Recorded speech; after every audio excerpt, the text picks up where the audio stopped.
Hello and welcome. I'm Pooja Shali, and today with Akshata Nandgopal and Nabila Jamal, I bring you a special telecast.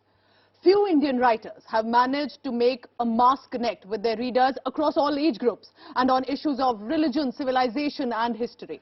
And without a doubt, one of the authors who's managed to pull that off and have that achievement is the author of the Shiva trilogy and the Ram Chandra series, Amish Tripathi, joining us here in the India Today studio. Amish, please come take your seat. Hi guys. Welcome. Welcome to India Today, Amish. Thank you. Congratulations on War of Lanka. Thank I think you. Timing is something that everyone's talking about, because I'm sure you've been perfect, seeing... and this feels like a third degree torture. And you wouldn't miss an opportunity to wear When I your write with the purity of my heart. chest. When I do marketing, there's no such thing as too much marketing.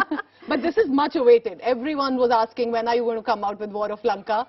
It's out. It's going to be a war, do you think, for getting the first book? Yeah, luckily I get a lot of love from my readers, but at times it's really tough love, right? Because yes, this book was a little delayed. I'm sorry, wherever your camera is, my apologies to my readers through your camera. But I live in London right now, and at times I would, if I've gone cycling and I just post, I'm not very active on social media, but if I posted a photograph, I'm cycling, I get scolded in the comments. Saying what? Why are you wasting time? Go home, right?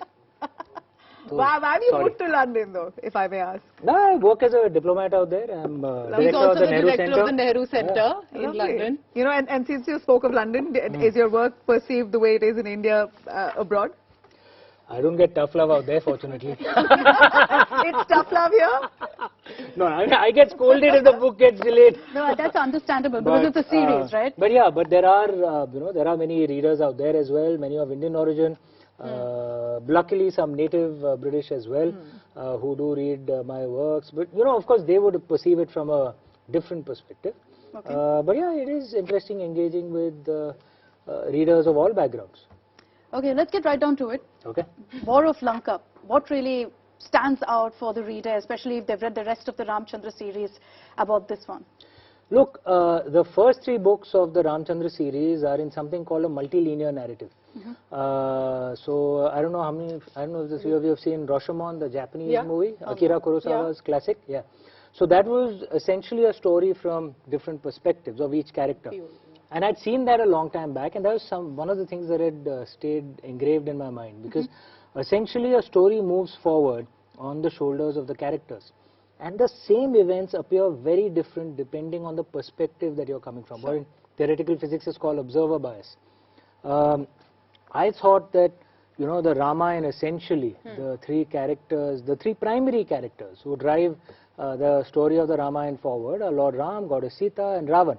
So I thought it would be interesting to show the backstories of them, all culminating in a common point, which is the kidnapping of Goddess Sita.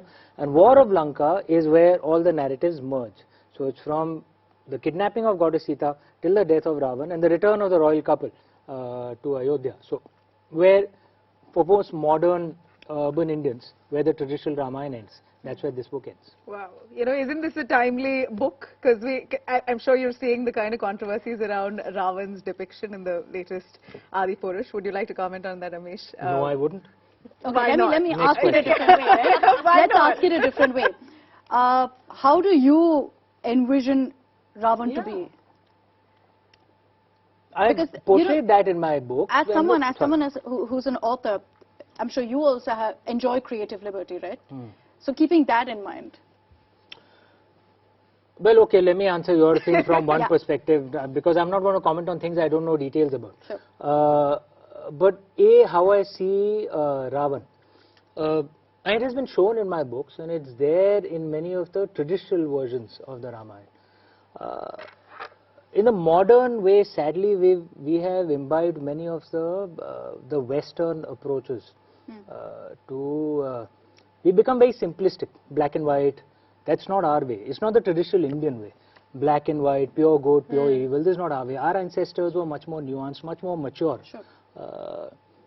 than the perspective of some of our invaders and what we've seen in the West in the modern day. So actually, if you read the traditional versions of all our stories, characters are usually shown in a very nuanced way, right? So what makes Ravan intriguing is he's not just a simple gunda, right? He's not just a thug. Yeah. There is no version of the Ramayana which shows Ravan as a hero, of course not. But there are many versions of the Ramayana which show Ravan in a nuanced way. So they show his bad points, and of course he had bad points. Massive ego, no control over his anger, no control over his desires. He did a lot of crimes against women because of that. He had no control over his desires. But there's a flip side. But he had strengths as well. Intelligent. He was extremely intelligent. He was a master of the Vedas. He was, Shiv Bhakt. he was a Shiv Bhakt. He composed the Tandav Stotra, which we Shaivites chant to this day, right? The chanting on the in the music of the trailer film for my first book, Immortals of Meluha, is the Tandav Stotra. And to this day, we Shaivites, when we hear it, and rongte khade ho jate hai. It is such a powerful hymn. It was composed by Ravan, right? So he had strengths as well. And in that sense, there are things to learn from him, right? That no matter how talented you are, you should control your ego. You're not doing someone else a favor by being humble. You're doing yourself a favor. That's one of the things to learn from Ravan, because you don't generate unnecessary enemies if you control your, your Amish, ego. from what I've heard in your interviews and even your books, I can see that you're a vocal advocate for freedom of speech. You yourself have taken a lot of creative liberty when you write. It's very different from how we have seen in the Doordarshan days of Ram and Sita Ma and Ravan to be depicted. So because of the debate that's generating, where do you think this freedom of speech debate comes? Where is creativity with our Hindu gods and goddesses? And where is Ravan being shown as Khilji, allegedly, as the debate is? Where do you think it comes to freedom of speech that should be allowed? And where is it abuse? You're trying very hard to get it onto one tangent, but let me step back and talk about what our culture actually is. And I've written articles on this. Yes. I had spoken of how freedom of expression was our natural way of life. I had quoted the Natya Shastra on this. And I had said how our laws put quote-unquote reasonable restrictions on freedom of expression, especially the First Amendment, which was actually promulgated before the first election. Right? So you can question whether that actually reflected the will of the people, because it was promulgated in 1951.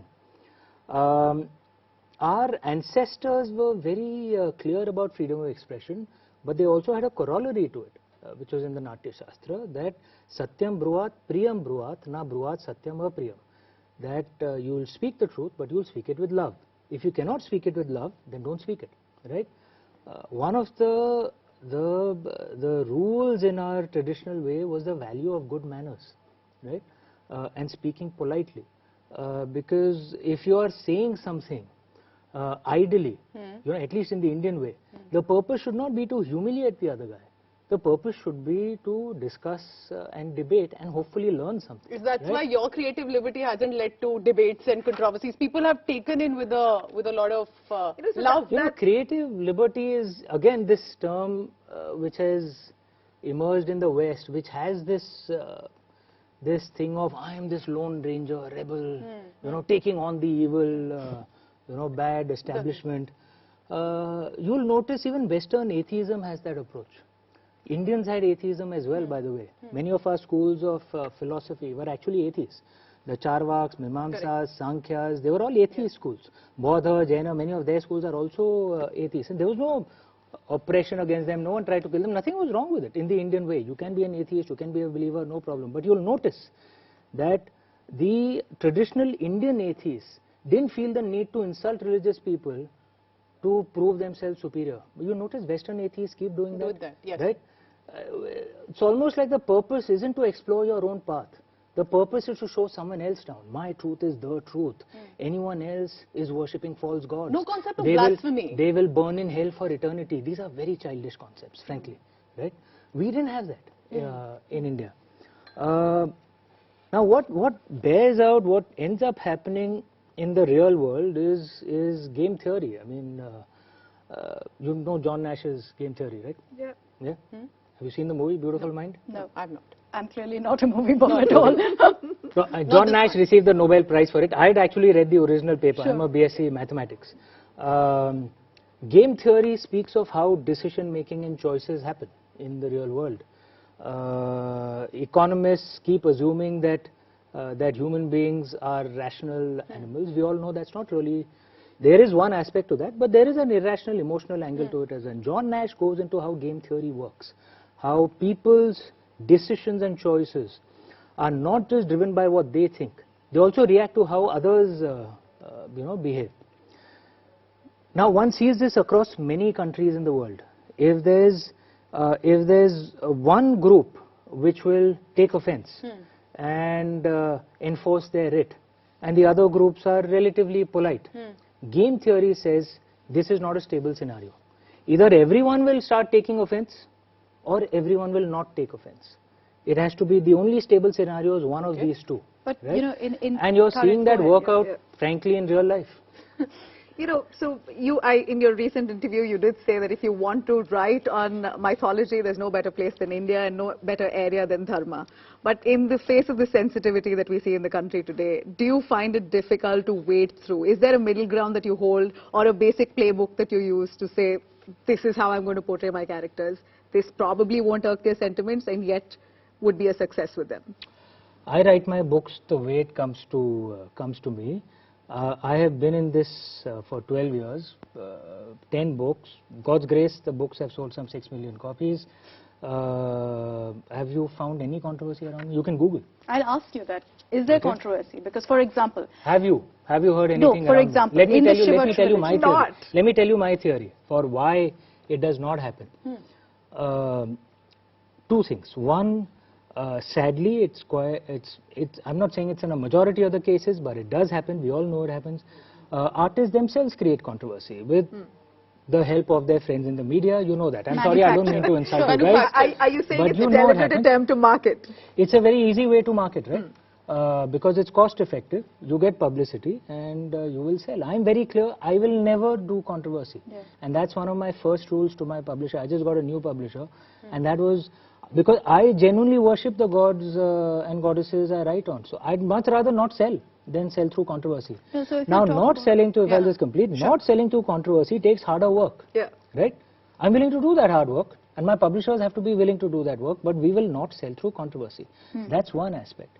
The other aspect is, I think many Indians are comfortable with multiple truths as long as you present your version of the truth in a respectful manner. And intentions can be seen. It doesn't have to be spoken out in an advertising board. It can be seen. Put my books aside. Let me give you an example from a movie. If someone approached an Indian film producer or director and said, make a scene where the main hero breaks the base of a shivling and then picks it up and then carries it on his shoulder, then goes to a waterfall and then places it under that waterfall, any producer and director will tell you, are you crazy? Right? But in the hands of someone like Raja Mauliji, who's genuinely devout, he's genuinely proud of his culture, he's genuinely devout, he genuinely worships the gods he makes movies on. It is one of the most iconic scenes of Bahubali. Yeah. Why? Because the viewers could see the devotion in that scene, in the faces of the actors, in the way the scene was composed, in the way the music was. Indians can see those intentions. So something which will appear to someone who is not in tune with the real India is very shocking. The real Indians will not bat an eyelid. That's easier said than done, right? No, I'll tell you why. Bahubali is one of the biggest. Today. Bahubali is one of the biggest hits ever. I agree. I don't mean to blow my own trumpet, but from what my publishers told me, Shiva trilogy is the fastest selling ever. Ram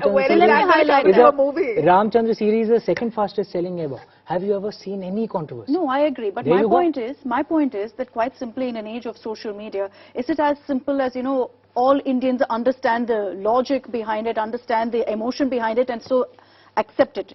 When you talk about interpretation alone, for example, in the Shiva trilogy, you know, the version that you put out of Lord Shiva as someone who is an opium smoking Lord Shiva, for example, to someone else could be an Adi Yogi, right? So where do you feel that interpretation is a warrior in your books as opposed to how we remember her as a very submissive docile, which I think was absolutely fantastic. There's a version of the Ramayana called the Adbut Ramayana, which is credited to Valmiki ji. There are 3 Ramayans credited to Valmiki ji. One is the Valmiki Ramayana, the second is the Adbut Ramayana, the third is the Ananda Ramayana. Many of the interpretations that you see I've actually drawn from there. The version that I show of Lord Dashrath and Ravan having a battle close to the sea is actually from the Anand Ramayana. So Sita Ma is a warrior, for example. You know, in the Adbhut Ramayana there are two Ravans, and there's an elder Ravan, if I can complete. Yes. There's an elder Ravan who is killed by Sita Ma, right? And this is in the Valmiki Ramayana. I don't mean to sound rude, but I actually have far more faith in the Indian masses than in the Indian elite. Indian elites tend to get very adversarial because sadly they have been westernized to a very large degree. Do you agree with that? That, you know, anyone can do anything, even let's say in Adipurush, though I don't want to give any examples here, that they can interpret the Ramayana however they want because there are many versions out there and get away with But it because that's we're the thing. tolerant What is the as a version? society. Freedom of expression by its very definition means someone can say something and then someone can react to it. As long as words are being answered by words, what's the problem? Amish, Right? It's only when words are answered by violence that there is a problem, right? Words are being answered by words. So you feel a boycott call, for example, Yeah, I was is just fair getting to game. that. This whole boycott culture, you know, cutting out, cancel culture, not watching a film even before it's released, going based on a trailer, like Adipurush again, if I could refer to that, you know, and then accusing. I know these are things that the elite circles keep discussing a great deal because, trust me, man, Twitter is not India. Right? No, I agree. You know, but I'll tell you honestly, I was at the Ram Leela Maidan and there was talk about this trailer. Honestly, films work or don't work for various reasons, right?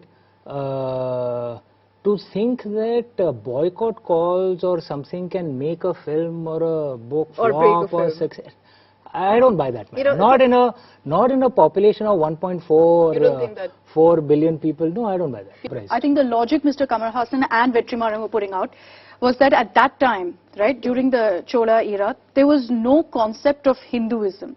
They were, yes, Shaivites, they were Vaishnavites at that time, but when Rajaraja Cholan was there was no Hinduism. So Hinduism didn't exist as a word. But do you think that it goes beyond a word? It's a principle? So to you, if I were to ask you, is Rajaraja Cholan, was he a Hindu? What would be your answer? Let me answer this through an example that perhaps elite people can understand. Christianity, the term Jesus Christ, where does the term Christ come from? You think, what language did Jesus Christ speak? It's Hebrew actually, and it was Hebrew or Aramaic? And I know your answer, Hebrew but or Aramaic? Where does the term Christ come from? it's actually from. You want me to answer? Good. From the crisscross. It's actually Joshua. It was not even Jesus. There you go. Applause for you. You know your stuff. Now, so it was- those are actually Hellenization of what were originally Hebrew or Aramaic words, right? Yeah. Greek, essentially, Hellenization. Now, those words then led to the term Christianity. That very term Jesus Christ became popular only when the Greeks became largely Greek. I'm sure you're aware they were pagans before that. They used to worship Murtis, sun, just like we did. And the entire ancient world was essentially pagan. Many of them were wiped out, most of them violently. So that is when the term Jesus Christ or Christianity started coming a few centuries later. So can you use that to say that Saint Peter or Saint Paul weren't Christian? You know, the point I'm trying to make is the term Hindu came from Persian, right? So that itself can be fact checked. It's a much older term. But just as in the case of Christos or Jesus Christ, just because the term itself didn't exist doesn't mean that the body of philosophies that it encompassed did not exist. Of course the term existed, and the best thing to do is actually read the text of the Cholas themselves. They refer to themselves as Shaivites and Vaishnavites, right? Even if Really? you look at Kundavai, Really? the Nataraja statue, Really? etc. Do they use the word Hindu? But did Saint Paul use the term Christian? No, but Does that mean he's Keeping not aside Christian? By the comparisons. way, the Cholas, you don't answer my question. The Cholas believed that they were Suryavanshis. They wrote that they were from the same dynasty as Lord Ram. So Amish, you know, while you've written this book, you've also written Suhail Dev. You've written on the Ram, Sita, and now, of course, the Shiva trilogy. Do you think India does not need superheroes, that we have enough heroes of our own? And I take the example of King Lalitaditya of the Kashmir region, one of the most powerful. The Muktipada. But masses actually may Karkota, not know right. much about it, apart from written in Raj Tarangini. Do you think we need to go back to that, or it's happening now, that whether it's films, or whether it's Bahubali or any other films that are now Adipurush also to an extent, compared to 1940s and 50s that we'd lost it somehow? Do you think our Indian heroes are actually as big and we need to start acknowledging them, and is that happening? Is that your attempt from your books? View, have we overdosed on the Mughal Empire? Have we written enough and more and seen enough and more through movies but less said about our Indian kings? And would you be writing about King Lalitaditya? And I do have a story will idea. Shiva trilogy be a film? We're putting it all together. Yeah. So you I am tired. I've done some 15 interviews. For God's sake, ask me questions one by one. Okay, so do you So think now first your our own heroes enough question. in our history? Yes, I have a story idea in mind for King Lalitaditya. Lord Shiva wills it. Hopefully, I'll write that as well. On our own heroes, I think the problem is bigger. Our education system is completely colonial. Our history is completely colonial and frankly Delhi obsessed. I'm not saying Delhi is not important, but other parts of India are important too. They need to be given airtime too. The Mughals have to be covered in Indian history. They were an important empire. Why are Lodhis given so much airtime? They were glorified zamindars, you know. Ram Chola's empire was as big as Akbar's. Why is he not covered? Why is he reduced to just 2 lines? Vijayanagar. Why are Vijayanagar is meanwhile in the south? Why are the Palas not covered? Why are the Marathas not covered? The British didn't conquer India from the Mughals, they conquered India from the Marathas. Why are the Marathas not covered? Why are the Gurjar Pratiharas not covered? Why is Raja Bhoj not covered? There is an obsessive Delhi focus in our history, which is not just about which people we cover, which it also gives us an erroneous understanding of our land. Because we see, if I'll just complete my point, because we see our land as essentially a land that kept suffering invasions from the northwest. Delhi and those regions kept suffering invasions. Others were actually, if we see ourselves as an agrarian country because we are so Delhi obsessed in our history, we see ourselves as a land focused on the Khyber Pass, when actually India was actually among the greatest seafarers of the ancient world. We would know that if we actually covered other regions as well. We had universities that were founded by women. We would know that if we weren't so Delhi obsessed. So it's actually a bigger thing, and it's not just about history, it's in everything. What were you guys taught in school of the number of seasons? Number of seasons? Yeah. As in weather seasons 4, yeah. right? 4? Yeah, you're wrong, right? Because even I taught 4. What? Summer, autumn, winter, spring. And I had raised my hand, 2nd standard. I was always a rebel. Ma'am, monsoon kahan gaya?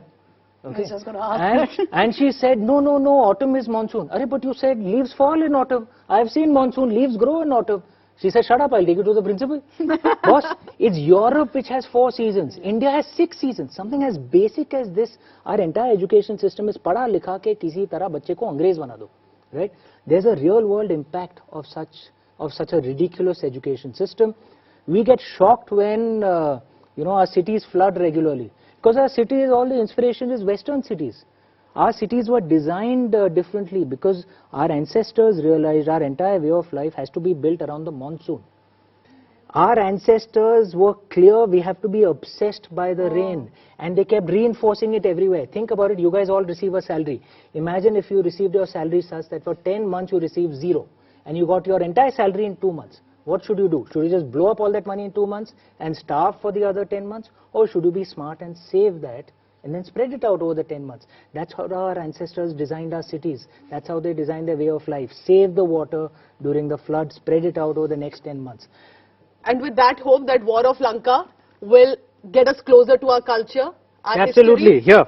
And Please focus here. That we'll be proud of our culture and our history and we'll read it. Let's That's learn from Western cultures. I'm not denying that, but let's be Indian first. All the very best, Thank Amish you. Tripathi. All the Thank very you so best. much. Pleasure having you I here. was looking Pleasure forward having to you here. Shiva trilogy being a movie. I'm really Awesome. keen on watching that. Thank you. And I think I can speak for all of us when I say we learned a lot. Thank you. Thank you. Okay.